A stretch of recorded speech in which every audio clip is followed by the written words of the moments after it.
झलकदानी channel में, आपके अपने चैनल में आपका बहुत बहुत धन्यवाद। आप जानेंगे किसी के मन को पढ़ने की कला।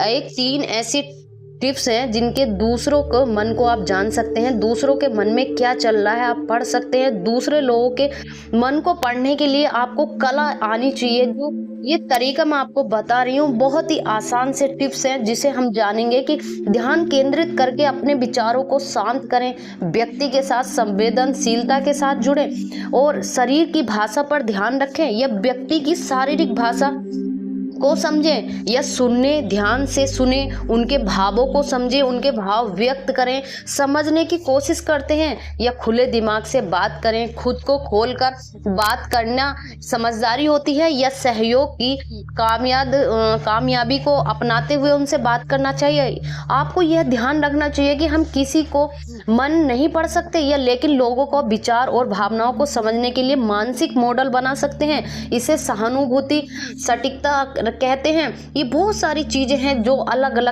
अलग सोच के कारण होती है। मन को पढ़ने की कला में महारथी हासिल करने के लिए मानव व्यवहार और मनोविज्ञान की गहराइयों को समझने की आवश्यकता होती है।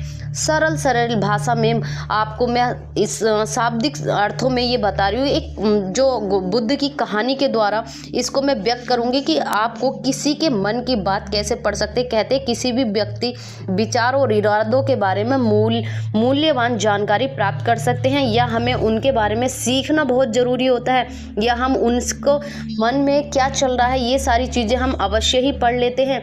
तो एक ऐसे ही कहानी जो गौतम बुद्ध की मैं आपको बताने जा रही हूँ और इस कहानी से आपको काफ़ी बड़ी सीख मिलती है।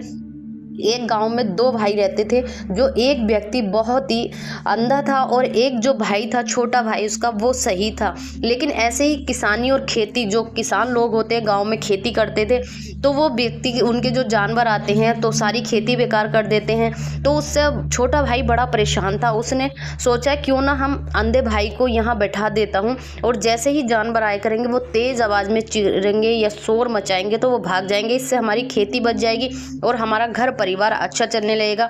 यह बात आकर उसने अपने बड़े भाई से कहा। भाई उसकी बात से सहमत हुआ। उसके मन में विचार आया कि बात तो बहुत अच्छी है और सही बात बोल रहा है भाई। उसने एक झोपड़ी बनाई और उस झोपड़ी पे वहाँ पर झोपड़ी में उसने अपने अंधे भाई को बैठा दिया।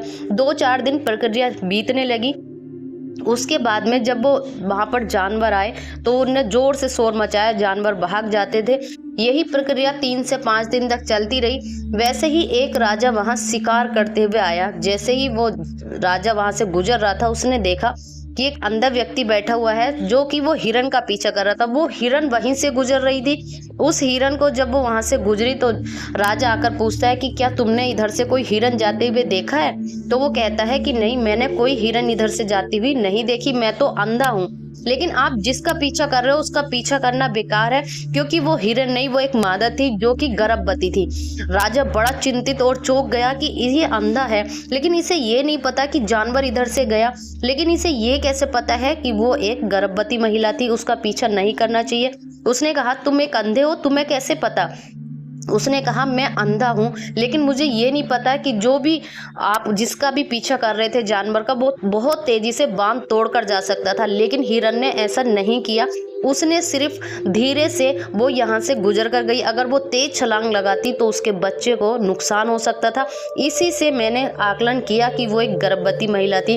राजा को बहुत विचारने लगा। उसने अपने कमांडर यानी जो उसका साथ में सेना थे उससे कहा कि पता करो ये सही बोल रहा है या गलत। तब तक हम पता ना कर लें कि वो गर्भवती हिरन थी हम बिलीव नहीं कर सकते।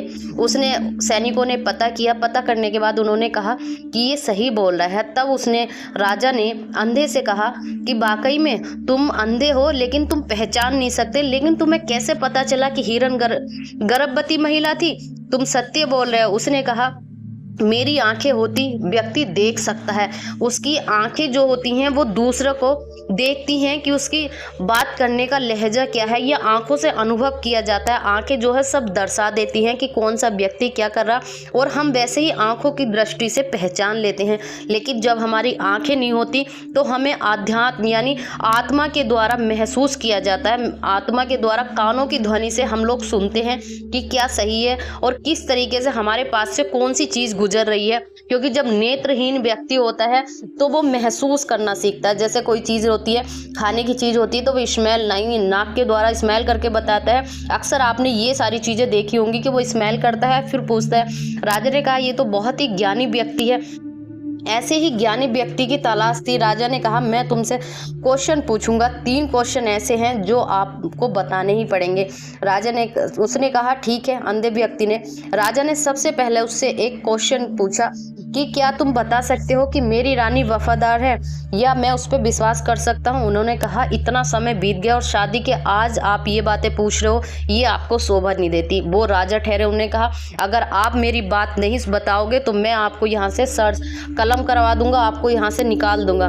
वो डर गया, बोले ठीक है, लेकिन इसके लिए आप गुस्सा मत करना, क्रोध मत करना, मुझे आपके घर जाना होगा।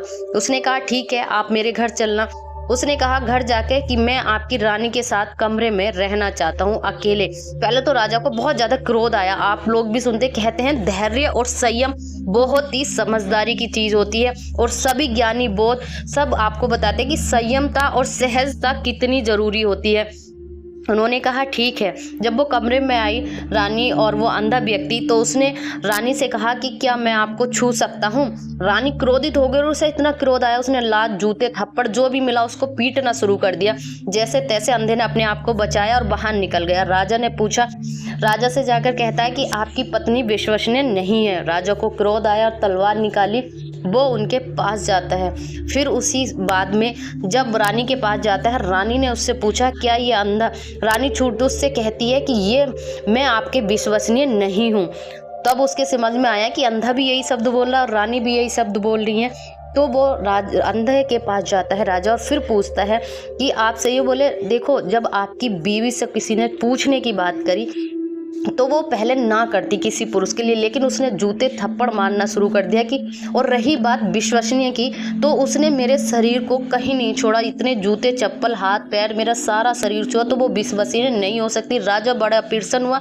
ऐसे ही हम अपने मन की कला सीखने के लिए एक ऐसी चीज़ों को आजमाते हैं जो ध्यान केंद्रित करती है, शरीर की भाषा पढ़ती है। कहते हैं जब भी कोई हमारे ऊपर हाथ रखता है बड़ी ही चीज़ मधुरता से पहचानता है, सोचता है और उसका रिमाइंड करता है। वैसे ही आंखों के मन से पढ़ना कि अपने जब भी कोई आपसे बात करता है, जब उसकी पलकें झुकी होती है वो कुछ ना कुछ छुपा रहा था। जब आपके आमने सामने आंखों में आंखें डालकर बात कर रहा तो वो व्यक्ति सच्चा हो सकता है, और जो व्यक्ति की पलकें ऊपर की तरफ जाती हैं तो वो व्यक्ति कुछ ना कुछ आपको घुमाने की बातें करता है। तो हम अपनी अलग नेत्रों से, भाषा से, वाणी से बहुत कुछ पहचान सकते हैं, बहुत कुछ महसूस करते हैं। ऐसी ही स्टोरी जानने के लिए, मन की बातें सीखने के लिए आप हमारे झलक दैनिक चैनल को सब्सक्राइब कर सकते हैं। वीडियो को लाइक करें, चैनल को सब्सक्राइब करें ताकि ऐसी स्टोरीज आपको मिलती रहें। जय माता दी।